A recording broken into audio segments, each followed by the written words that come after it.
Hi, this is part 2 of a 2-part video. If you missed part 1, you can go up to this link up here in the corner and catch up. If you haven't seen that, I'll just do a brief overview. In part 1, I built these chimes.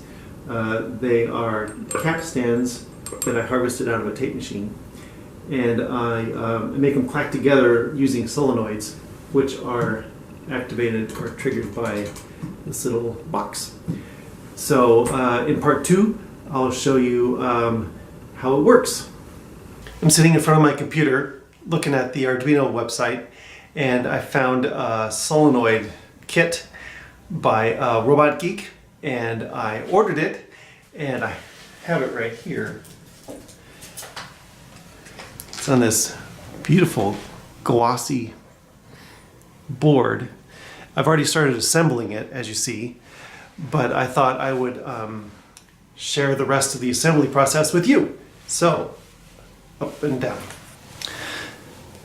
All these components come with little spacers and screws, and they screw easily on the back with your between your fingers. So there's no, I mean, there are hex nuts apertures there, but it's very easy to slip it on through. Comes in all these screws and spacers. Everything's labeled. It's very efficient. So I ordered everything from their website. Here is the Arduino page that has the Geek project for controlling solenoids. They have all the components listed here. If you don't have them, you can click the shopping cart and it'll lead you right to their website where you can purchase it.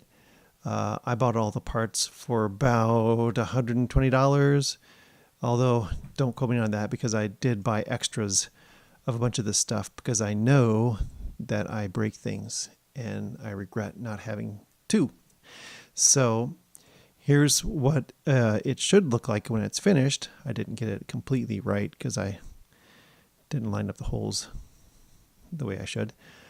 But here is a simple diagram, and I just downloaded that picture so that I could get up close and take a look at all those parts to make sure that the wires go in the right place. But they have them, they've created these boards with screen print right on top so that the S's line up with the S columns, and also all the S's are whites, and so it's pretty easy. Actually, it's very easy. It's a very easy build. There I am. A little further down, they have a video of what it should look like, but it's really just him pushing a button and watching a solenoid fire. And the most important part of the build is the Arduino code. So you just copy that and go on over to Arduino. Do I have that up? I don't. Let's open Arduino. Pausing a moment. There. And all we do is paste it in there and make sure that it's, yeah, I'm going to put that right in there. I'm sure it is. And then upload.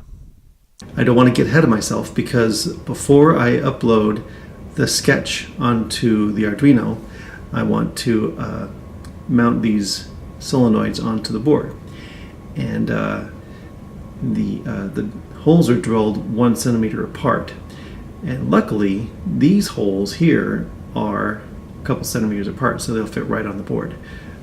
These are not. So I'll just be attaching 2 screws here and here. And that should be holding it, that should hold it well enough for this medium-sized solenoid. And also, the larger one is actually not centimeter squared at all, but 1 centimeter, one screw will hold it on just fine, because I'm not going to be putting any stress on it. So this is the medium-sized solenoid. The larger one I found, it won't fit like this.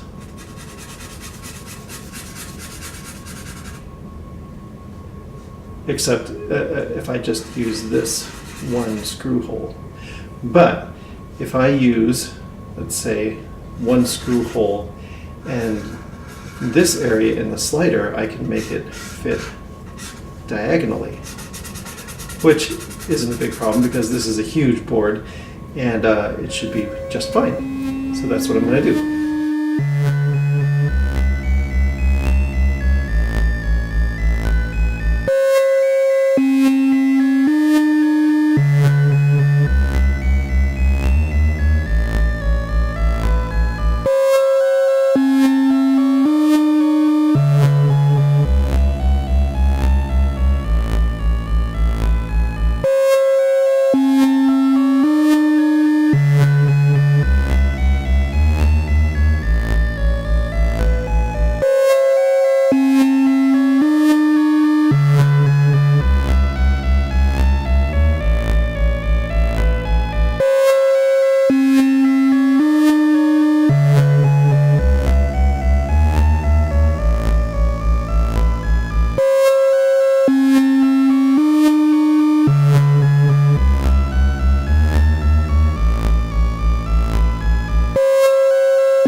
Here we are, the completed board. These 3 button boards are connected to the pins up here. These 3 drivers are connected to the pins here, and also the blue wire, one blue wire is going to the solenoid and the other is going right to the 12-volt power supply. Which brings me to the 12-volt power supply.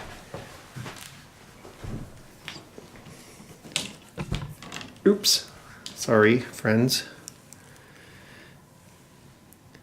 As you see, there is only one plug, and yet there are 3 little pigtails wanting power. So how do I do it? How do I daisy chain them together? Aha! I know! I'll use a daisy chain. So that is what I shall do. I'll do that off camera.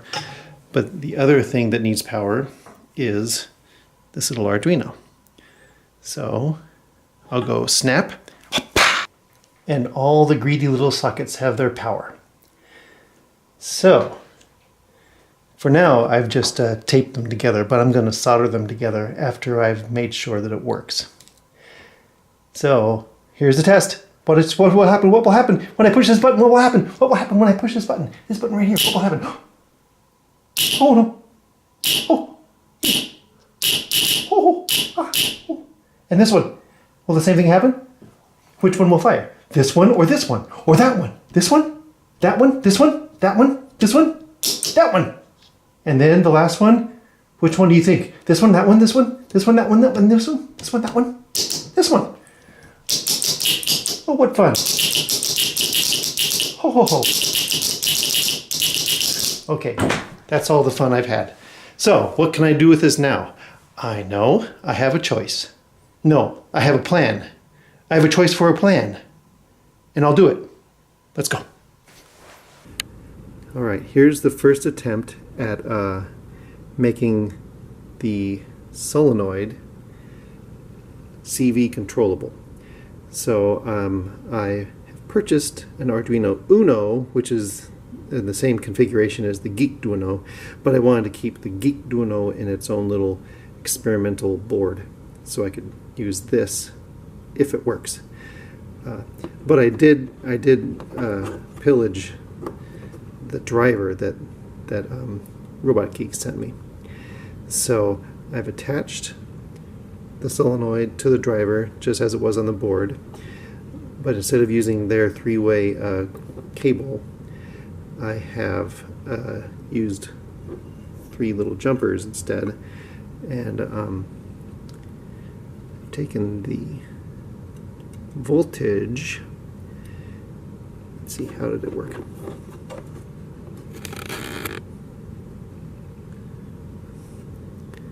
Right.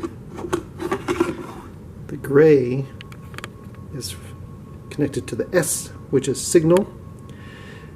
The white is connected to the V in voltage, and the black is connected to the G, the ground. So it should be, it's just balancing carefully.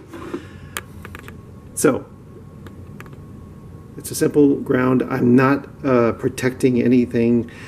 I'm not protecting my control voltage source from any backlash, because there's circuits in here that protect, and this is built in. There's resistors and looks like a little transistor in there to help buffer. So it should be okay, but just in case, I decided I would use my little homemade 555 timer circuit. So that's just operated by a 9-volt battery, and it's in a little lunchbox that I painted myself, and here's the test. There we go. It's firing really rapidly. Can't even barely even see it, but you can hear it.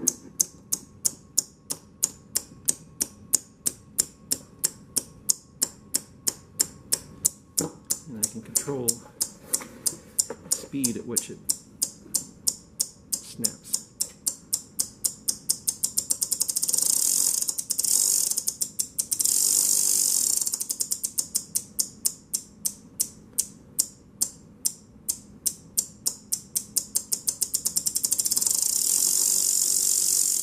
Yahoo!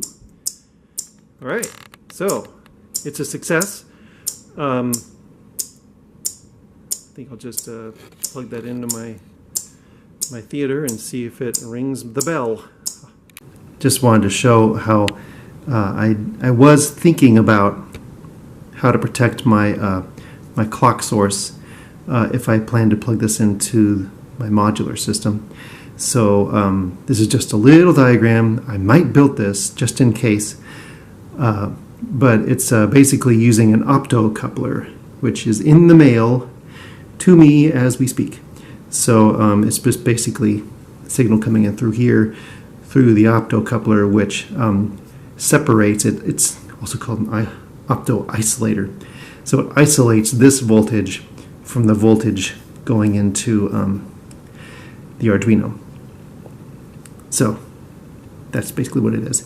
Voltage comes out here. This is connected to the Arduino voltage, is how I picture it.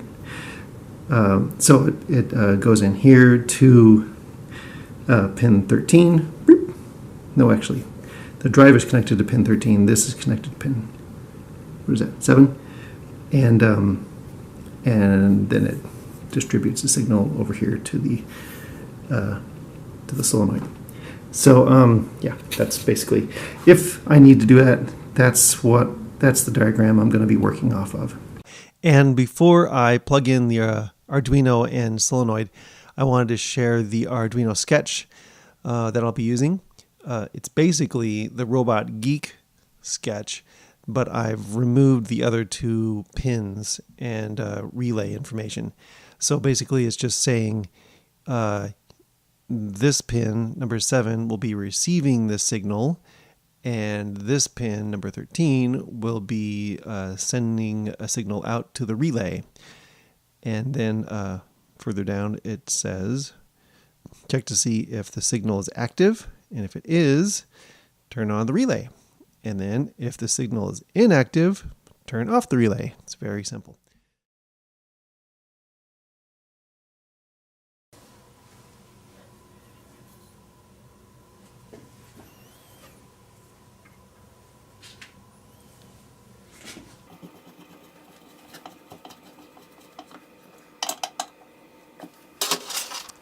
And just checking to make sure that the pin doesn't bind as it goes through the hole. The wood's a bit thick, so I had to find a screw to fit in the end of the pin. And now it pokes its little head all the way through, and you'll see it demonstrated right now.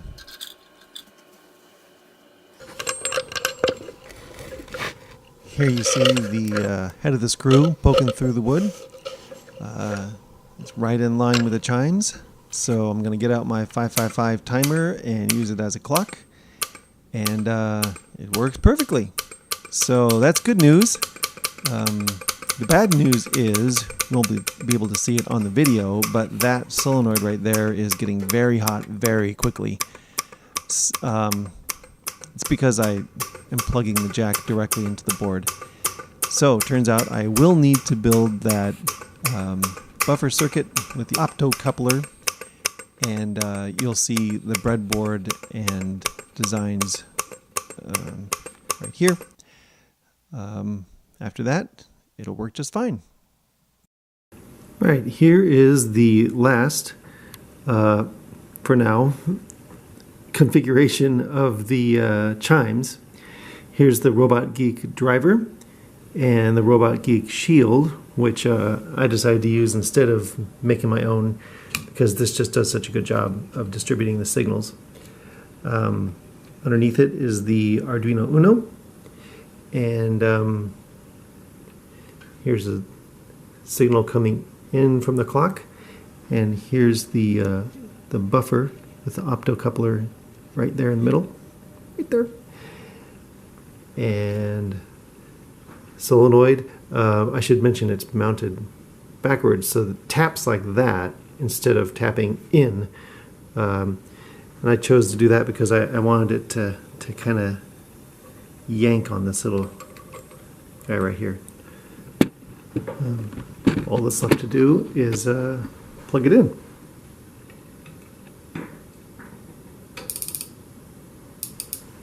So there's the driver being driven by the clock, but now I have to plug in the solenoid.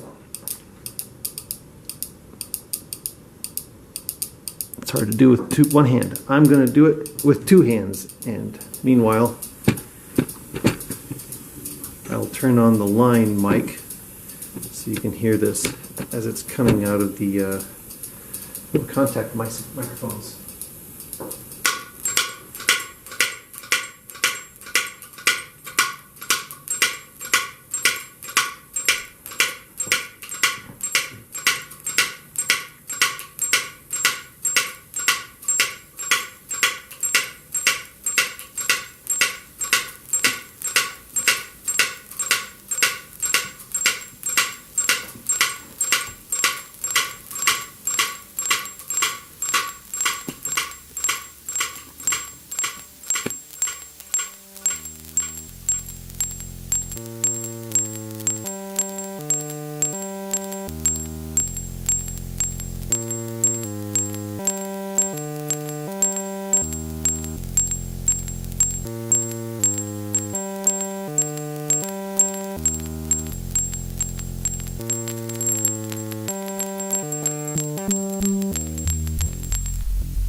Isn't that pretty? Okay, just a short word to wrap it up. I had to turn off the music pretty quickly because I just noticed that the solenoid was getting a little too warm. And I read that solenoids do get warm when you use them a lot, which makes sense. I mean, you're pumping voltage into a coil of wire. It's like a little oven. So I just turned it off. But you got the idea. It makes noise and it sounds nice. So you'll be seeing that in more of the videos. Thanks for watching.